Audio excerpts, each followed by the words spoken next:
So here we are in the interior of my 1994 Mazda Miata, and right in the glove box here is the amplifier I just installed. Stereo has volume, bass, treble, and volume and frequency for the subwoofer, though I don't have a subwoofer wired in right now. As you can see, there's nothing right here in the center console. I used to have an old radio and a little phone pocket, and I removed them both because I'm going to add a screen right here that displays all my engine statistics.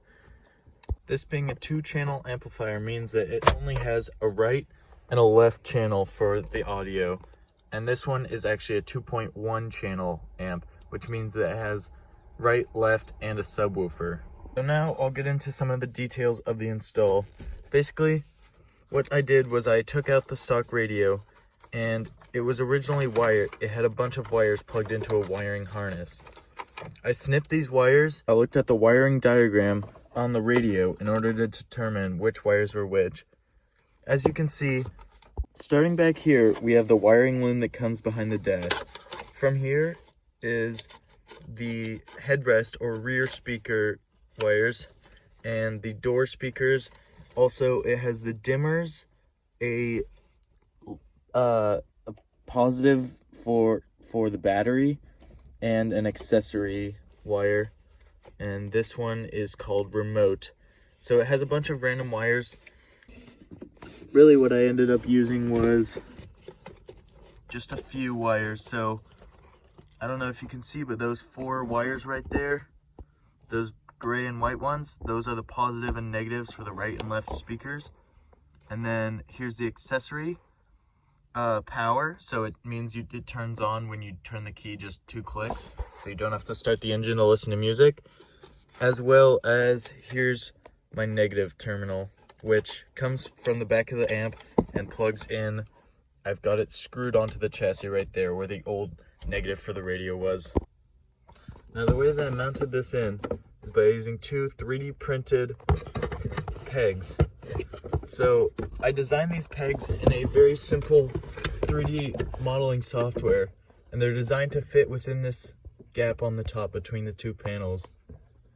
They then have holes in the top which connect, they touch the top of the glove box, and then screws come in from the top of the glove box and go also into these pegs.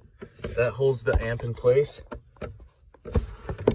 And as you can see, it's a really cool amp. You can see inside of the amp, you can see all the circuit board stuff.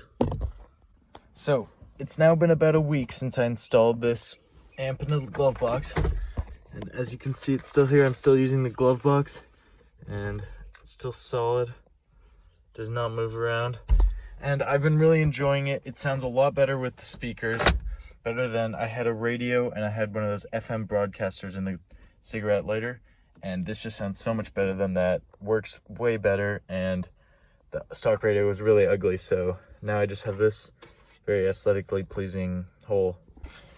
And if you were wondering how I'd control the volume, I have this phone holder right here.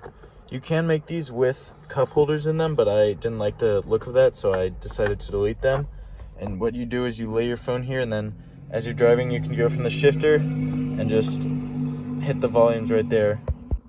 But as you can probably see, that idea had a flaw, which is PLA does not fare well in the heat of a car. So I'm going to be reprinting this on my friend's printer with some ABS plastic, which should be able to take heat better and won't melt and deform like this one has, which it used to be flush with this whole thing just perfectly, and now it's completely shrunken, just utterly deformed. So this concludes the video. You're welcome for making it, and yeah, I'll see you in the next one.